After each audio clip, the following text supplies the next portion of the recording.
Bem, gente, muito bom dia e vamos começar já trabalhando, né? Vamos falar um pouquinho sobre o Evangelho segundo o Espiritismo, que é o capítulo 21, itens 1 a 3. Conhece-se a árvore pelo fruto. Bom, o título já é autoexplicativo, né? Porque Jesus disse assim: a árvore que produz maus frutos não é boa, e a árvore que produz bons frutos não é má. Porquanto cada árvore se conhece pelo seu próprio fruto. Não se colhem figos dos espinheiros, nem cachos de uvas nas sarças. O homem de bem tira boas coisas do bom tesouro do seu coração, e o homem mau tira as más do mau tesouro do seu coração. Porquanto a boca fala do que está cheio o coração. Bom, muito bem. Então, quer conhecer uma pessoa, não é? Conviver um pouquinho com ela e saber as atitudes que ela tem. Já viram aquela historinha antiga que o pessoal faz quando a moça e o rapaz vão se casar, que eles recomendam assim para o casal assim: vai lá na casa dele e veja como ele trata a mãe dele. Vai lá na casa dela, veja como ela trata a mãe dela. Porque é aí que nós vamos encontrar muitas vezes a realidade das coisas, não é? Porque ali, quando nós estamos enamorados, a vida é bela, tudo é bonito, as palavrinhas sempre redondinhas, adocicadas, amorosas, fraternas, não é? Mas, no fundo, a gente está escondendo isso, tem um nome para isso, que se chama meio que hipocrisia, né? Verniz do mundo. Então, para a gente conhecer uma pessoa, é preciso conviver um pouquinho com ela. E não conviver só naqueles exatos momentos também, porque às vezes, vamos voltar a essa questão dos relacionamentos, o rapaz é capaz de levar a moça anos a fio, mostrando só a parte boa dele, porque encontra uma vez por semana, 2 vezes por semana, não é? Então sempre alegre, risonho, feliz, em paz, sempre com palavras motivadoras, sempre assim para cima, não é? E muitas vezes isso acontece e a gente acaba não conhecendo a pessoa um pouquinho melhor. Mas conhecer no dia a dia, na hora da aflição, da dificuldade, do problema, na hora do nervosismo, na hora da irritação, como que a pessoa se comporta, né? Como que a pessoa faz, como que a pessoa é. Então, a recomendação de Jesus é muito nova e muito interessante, porque ela mostra pra gente que nós seremos reconhecidos. Imagine quando a gente tirar o corpo de carne fora, quando ele sair, né? Vamos imaginar que tira a carroceria do carro para fora e olha todos os problemas que tem, né? Tem problema no motor, no câmbio, suspensão, freio, tem tantos problemas. Só que você não enxergava, porque tinha uma carroceria bonita, bem brilhosa, bem lustrosa, e ele estava cheio de problema por dentro. Então, quando a gente largar o corpo de carne, nossa carroceria, aí nós vamos mostrar, né, o eixo e o sobre-eixo, motor, câmbio, todas as nossas possibilidades, para ver como que realmente nós estamos, né? Bom, Jesus continua falando assim: guardai-vos dos falsos profetas que vêm ter convosco, cobertos de pele por dentro, mas são lobos roubadores. Eita, meu Deus do céu. Conhecê-los-eis pelos seus frutos. Podem colher-se uvas nos espinheiros ou figo nas sarças? Assim, toda árvore boa produz bons frutos, e toda árvore má produz maus frutos. Uma árvore boa não pode produzir frutos maus, e uma árvore má não pode produzir frutos bons. Toda árvore que não produz bons frutos será cortada e lançada ao fogo. Conhecê-la-eis, pois, pelos seus frutos. Então, aí, Jesus mostra também, novamente, para a gente a necessidade da gente estar bem em guarda. Mas eu queria abrir um parênteses numa coisa que me ocorreu, que é assim: não significa que a árvore má vai ser eternamente má. E nem que o tesouro seja ruim, que ele seja eternamente ruim. Nós temos a má árvore e o mau tesouro, muitas vezes, por alguns momentos, né? alguns instantes, alguns momentos na nossa vida, na nossa encarnação, e só que eles são provisórios, porque certamente a gente mesmo não vai ficar contente de produzir maus frutos. E aí, certamente, nós vamos ser despertados, empurrados, levados a produzir frutos melhores. Então, é importante também, quando a gente conseguir identificar um mau fruto, uma má árvore, que isso não seja motivo de desânimo da nossa parte, porque talvez ali esteja o nosso trabalho de um grande agricultor, de um grande produtor, no sentido de fazer com que aquela árvore possa produzir frutos melhores, condições melhores, situações melhores.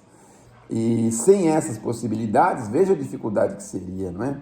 Se todos nós tivéssemos fadados a morrer como nós somos, então certamente, dificilmente teríamos algum flash de evolução. Certamente nós teríamos grandes problemas. E a gente já é testemunha de algumas pessoas que passaram pela Terra numa condição muito difícil e depois elas acabaram voltando, virando-se para as coisas maiores da vida e se renovaram e se reformaram.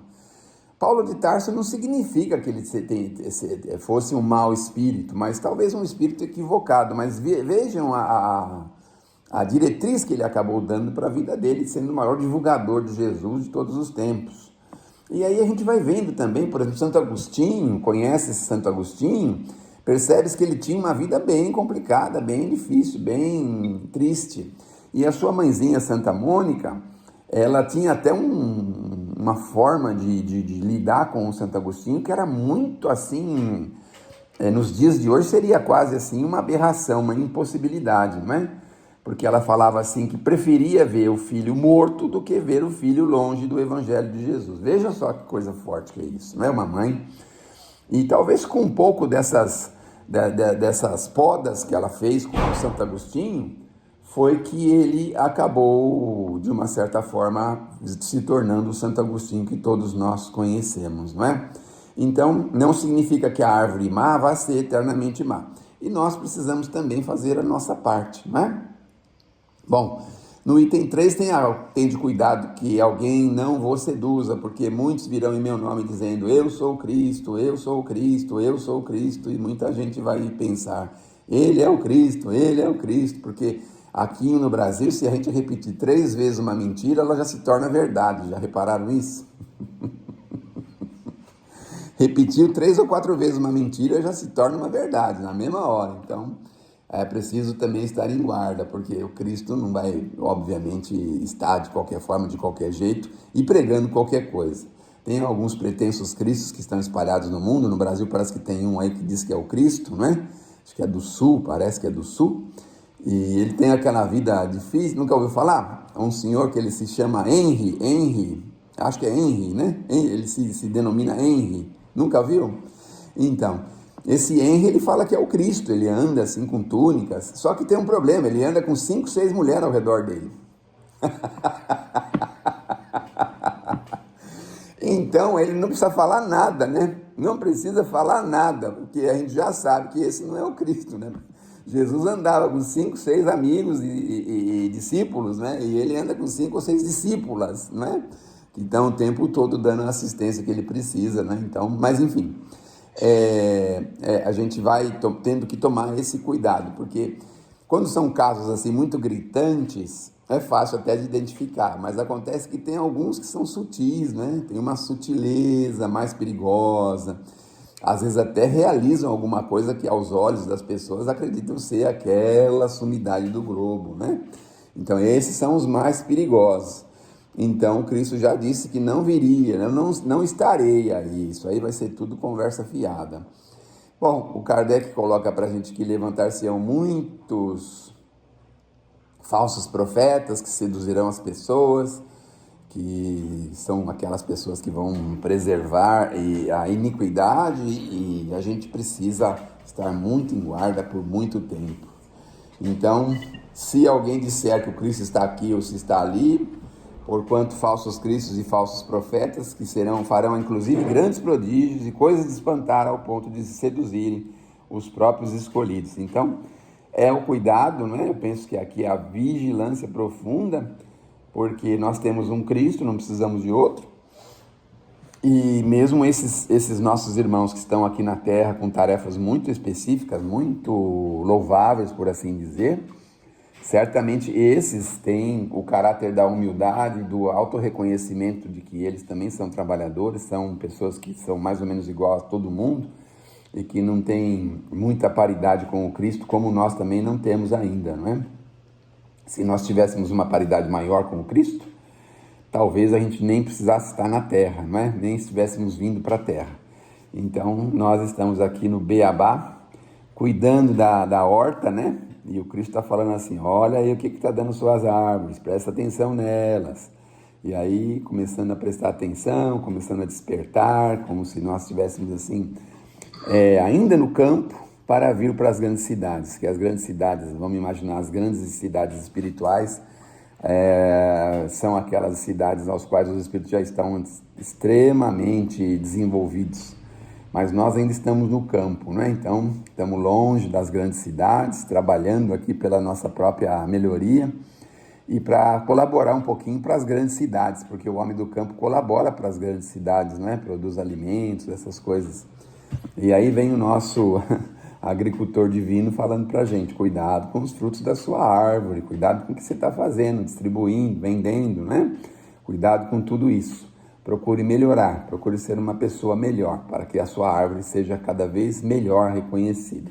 Então, hoje em dia, o agricultor tem muitas técnicas que ele utiliza, de enxerto, de podas e uma série delas outras, para melhorar a qualidade do fruto que ele produz. Se não fosse assim, não é? Como é que a gente poderia chegar aí em qualquer mercado na esquina e pegar uma fruta saborosa, não é? Vocês se lembram na infância? Não faz muito tempo, acho que uns 600 meses atrás, que a maioria das casas tinha um pé de goiaba, pé de ameixa, não é? Mas a gente comia aquilo, comia por honra ao mérito, porque aquelas frutas não eram boas, não é? Eram ruins, algumas verdes ainda, né? Para completar, dificilmente tinha algum pé de fruta que era boa, assim, que a fruta era gostosa. Mas aí vem o homem do campo e vai aprimorando, vai melhorando, e cada vez mais a gente na cidade encontra essas frutas cada vez melhores, não é? Então é isso. Que Deus nos abençoe, que Jesus nos ilumine e que possamos seguir em frente.